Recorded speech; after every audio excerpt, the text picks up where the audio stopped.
में action, emotion, drama और satire सब दिख रहा है, तो चुनावी बयानबाजी के चटकारे हमारे दर्शक भी लगा सकें, इसे ध्यान में रखकर हम आपके लिए कुछ ऐसी ही चौकस खबरें लेकर हाजिर हैं। तो चलिए आपको लेकर चलते हैं चुनाव की चौकस खबरों के सियासी सफर पर।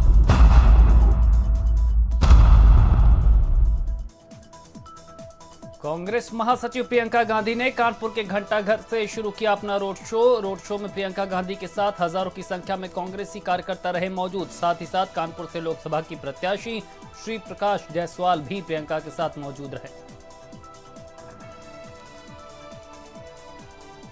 कानपुर में रोड शो के दौरान जनता से मुखातिब होते हुए प्रियंका ने कहा कि आप किसे अच्छा समझते हैं, उससे जो सवाल पूछने पर तिलमिला जाते हैं, सवालों से भागते हैं, या फिर उन्हें जिनके बारे में रोज तरह तरह की उल्टी सीधी बातें की जाती हैं, कभी उनकी मां के बारे में, कभी उनके पिता के बारे में और कभी उनकी दादी के बारे में। फिर भी राहुल मुस्कुरा के हर उल्टे सीधे आरोपों को सह लेते हैं। आप अगर दो जनों को देखें, एक जिसमें सहने की कोई शक्ति नहीं है और दूसरे जिनको रोज रोज गाली देते हैं, ये लोग रोज रोज आलोचना करते हैं, रोज कुछ ना कुछ कहते हैं, चाहे माँ के बारे में, पिता के बारे में, दादी के बारे में, किसी के बारे में, उनकी, लेकिन मुस्कुरा के वो सहते हैं और खुश भी होते हैं। कानपुर में रोड शो के दौरान प्रियंका गांधी ने पीएम मोदी पर साधा निशाना, कहा जो राजनेता मजबूत होता है वो जनता से नहीं घबराता। जो राजनेता सबल होता है, जो राजनेता जिसमें शक्ति होती है, जिसमें राजनीतिक शक्ति होती है, वो जनता से नहीं घबराता। गुजरात में मंच पर भाषण देते समय हार्दिक पटेल को एक शख्स ने थप्पड़ जड़ दिया। दरअसल हार्दिक पटेल जनाक्रोश सभा सुरेंद्रनगर में भाषण दे रहे थे, लेकिन उसी दौरान एक शख्स मंच पर आया और हार्दिक पटेल को थप्पड़ जड़ दिया।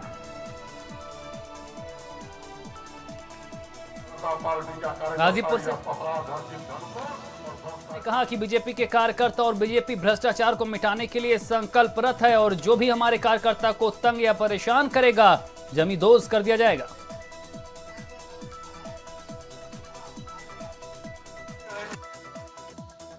भारतीय जनता पार्टी का कार्यकर्ता या अपराध अर्जित धन को और भ्रष्टाचार को जमींदोज करने के लिए तैयार है। और मैं कहना चाहता हूं कि अगर किसी की उंगली भारतीय जनता पार्टी के कार्यकर्ता की तरफ दिखी तो भरोसा रखिए 4 घंटे में वो उंगली सलामत नहीं रहेगी। मुरादाबाद में चुनावी जनसभा को संबोधित करते हुए आजम खान ने कहा, मुस्लिम समाज के लोगों को खास हिदायत देते हुए कहा कि जब आपको पता है कांग्रेस नहीं जीत रही है तो फिर धोखा मत खाओ और गठबंधन को ज्यादा से ज्यादा वोट करो।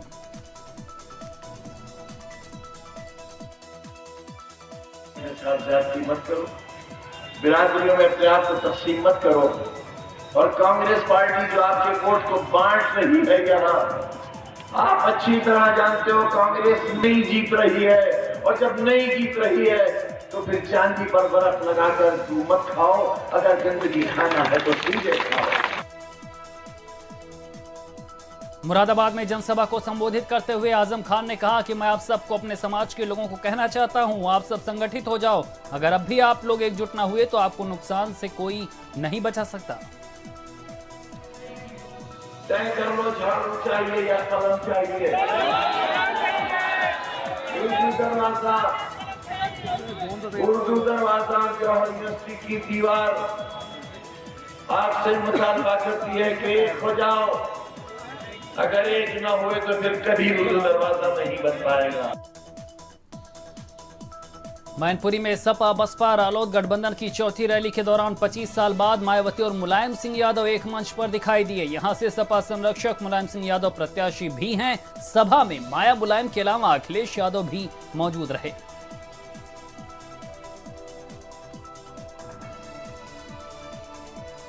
मैनपुरी में मुलायम सिंह की रैली में मायावती ने 25 साल बाद मंच साझा किया। इस दौरान मुलायम सिंह ने मायावती की जमकर तारीफ की और उनके लिए प्रचार करने के लिए आने के लिए मायावती का शुक्रिया अदा किया। हमारी आदरणीय मायावती जी आई हैं, उनका हम स्वागत करते हैं। बहुत खुशी है मुझे कि कि हमारे समर्थन होकर ने हमारे लिए वोट मांगने आए हैं। मुलायम सिंह यादव ने रैली में लोगों को संबोधित करते हुए कहा कि मैं मायावती के ये एहसान कभी नहीं भूलूंगा। उन्होंने कहा कि जब भी वक्त पड़ा है मायावती हमारे साथ खड़ी रही।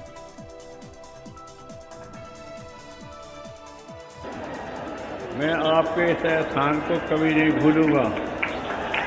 तो आपसे कहेंगे मायावती जी का बहुत सम्मान करना हमेशा, क्योंकि समय समय पर जब ये आया है तो मायावती जी ने हमारा साथ दिया है। मुलायम ने मंच से खुले शब्दों में मायावती का स्वागत किया और कहा कि मायावती का हम स्वागत करते हैं। हमें खुशी है कि आप हमारे समर्थन में वोट मांगने के लिए आई हैं। मायावती जी आई हैं, उनका हम स्वागत करते हैं। बहुत खुशी है मुझे कि हमारे समर्थन होकर ने हमारे लिए वोट मांगने आए हैं। मैं आपके इस एहसान को कभी नहीं भूलूंगा। मायावती जी का बहुत सम्मान करना हमेशा, क्योंकि समय समय पर जब ये आया है तो मायावती जी ने हमारा साथ दिया है। हमने भी दिया नहीं तो उन्होंने बहुत दिया है।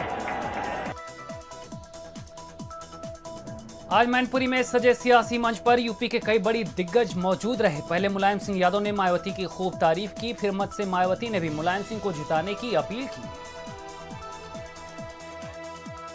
अन्य पिछड़े वर्गों के लोगों को इस लोकसभा के आम चुनाव में यहाँ अपने गठबंधन को ही कामयाब बनाना है और यह खासकर पिछड़ों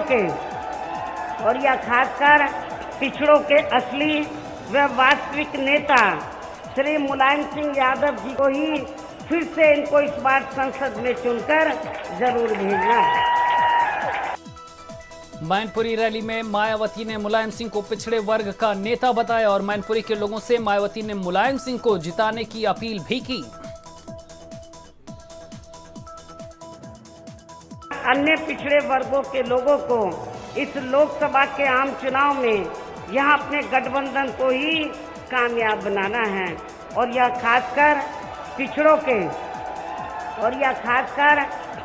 के असली व वास्तविक नेता श्री मुलायम सिंह यादव जी को ही फिर से इनको इस बार संसद में चुनकर जरूर भेजना है। मायावती ने जहां मुक्तकंठ से मुलायम सिंह यादव की प्रशंसा की तो वहीं मोदी पर जमकर निशाना भी साधा। मायावती ने आरोप लगाया कि मोदी ने गुजरात में अपनी सरकार के वक्त अपनी अगड़ी जाति को पिछड़ी जाति में शामिल कर लिया था और अभी भी मोदी दूसरों के हक मारने की कोशिश कर रहे हैं। श्री नरेंद्र मोदी के बारे में ये बात सर्वविदित है कि इन्होंने गुजरात में अपनी सरकार के समय में वहां सत्ता का दुरुपयोग करके अपनी अगड़ी जाति अर्थात उच्च जाति को पिछड़े वर्ग का घोषित कर लिया था और यह अभी भी इनका हक मारने का ही लगातार काम कर रहे हैं। मायावती ने कहा कि मोदी की तरह मुलायम नकली नेता नहीं है। 15 लाख देने का वादा भी झूठा था।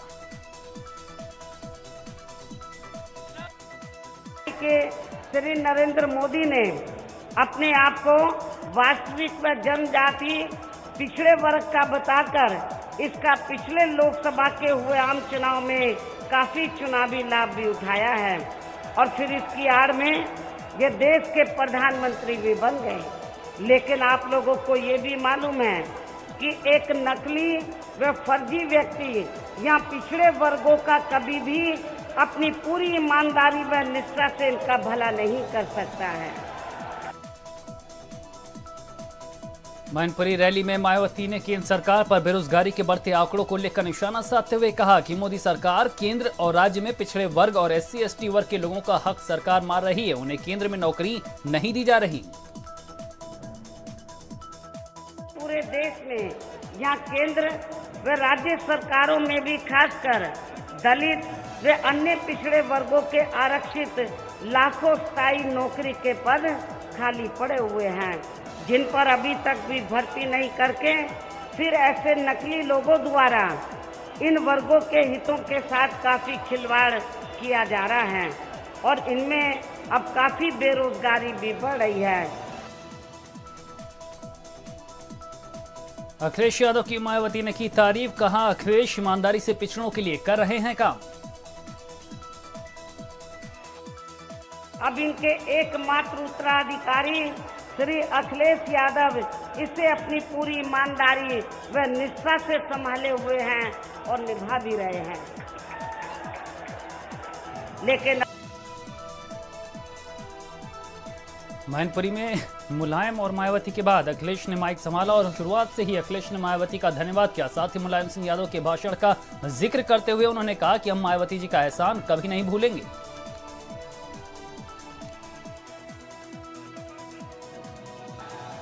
मैं नेताजी का धन्यवाद देता हूं और नेताजी की जो बातें मैं सुन रहा था, नेताजी ने कहा कि आप हमारे बीच आई हैं, हम आपका आदर करते हैं और जिस तरीके से आपने मतदान और चुनावी समय पर आए हैं, ये एहसान हम कभी नहीं भूलेंगे, ये नेताजी कह रहे हैं। अखिलेश यादव ने मायावती का आभार जताते हुए कहा कि मैनपुरी के लिए ऐतिहासिक क्षण है कि जब मायावती जी ने नेताजी को जिताने के लिए वोट मांगा है।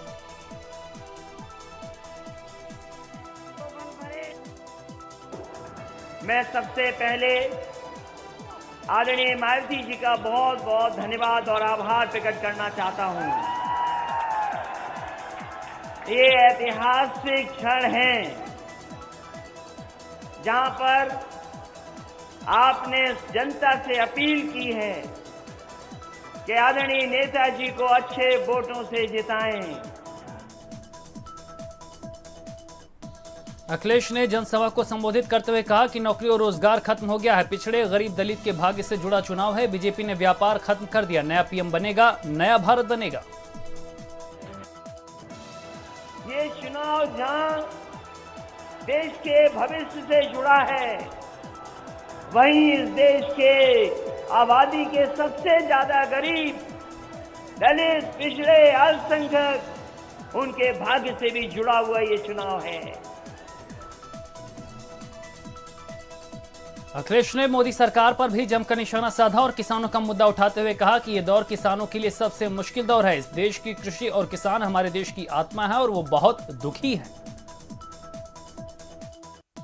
बहुत नाजुक समय से गुजर रहा है इस देश का कृषि और इस देश का किसान, इस देश की खेती और कृषक हमारे देश की आत्मा है। हमारे किसान भाई दुखी हैं। चुनाव आयोग की तरफ से 72 घंटे के लगाए गए बैन की समाप्ति के बाद सीएम योगी ने संभल में चुनावी जनसभा को संबोधित किया और बैन खत्म होने के बाद सीएम विपक्ष पर जमकर हमलावर नजर आए।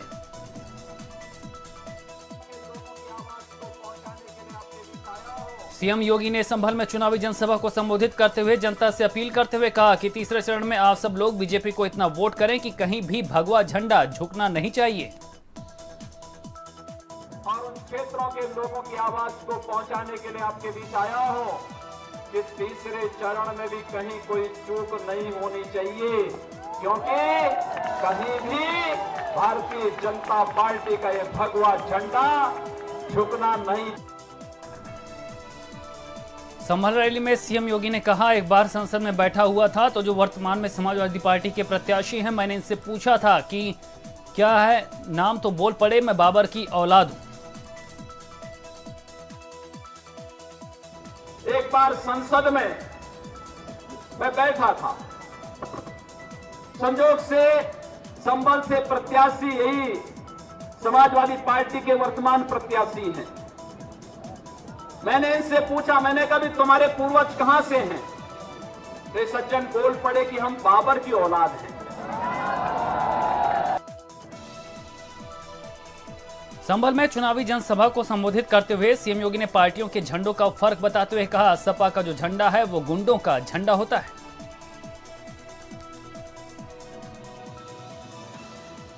उन्होंने कहा कि योगी जी हम इसलिए भाजपा ज्वाइन करना चाहते हैं, जब हम लोग समाजवादी पार्टी का झंडा लेकर के घर में जाते हैं तो घर में जाने पर घर की महिलाएं हमें धिक्कारती हैं और कहती हैं क्या गुंडों का झंडा लेकर के चले आए हो। संभल की रैली में सीएम योगी ने कहा कि समाजवादी सरकार ने कांवड़ यात्रा पर रोक लगाई थी, हमारी सरकार आई तो हमने ये रोक हटाई है। अब कांवड़ यात्रा में डीजे भी बजेगा और माइक भी बजेगा। पार्टी की सरकार आई तो समाजवादी पार्टी की सरकार ने कांवड़ यात्रा पे रोक लगा दी। हमारी सरकार आई तो मैंने कहा कि कांवड़ यात्रा में किसी भी कांवड़ यात्री को परेशानी न हो, डीजे भी बजेगा, माइक भी बजेगा, डमरू भी बजेगा, घंटा भी बजेगा, घड़ियाल भी बजेगा और हम हेलीकॉप्टर से पुष्प वर्षा भी करेंगे।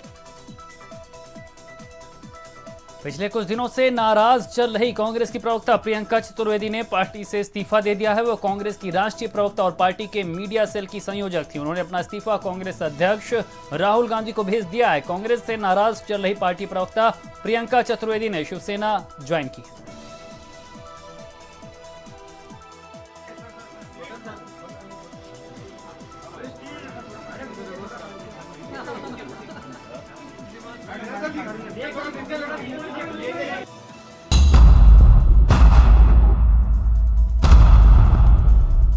सपना ऐसे भारत का आज हुआ साकार है, ऊंच नीच छूटी पीछे ये मोदी सरकार है। सुरक्षा है, सम्मान है, ये सबका अधिकार है, सपनों का नया भारत देखो ले रहा आकार है। चलो फिर एक बार हम मोदी सरकार बनाते हैं, चलो मिल फिर एक बार मोदी सरकार, कमल का बटन दबाएं, भाजपा को जिताएं। क्या आप प्रोस्टेट का ऑपरेशन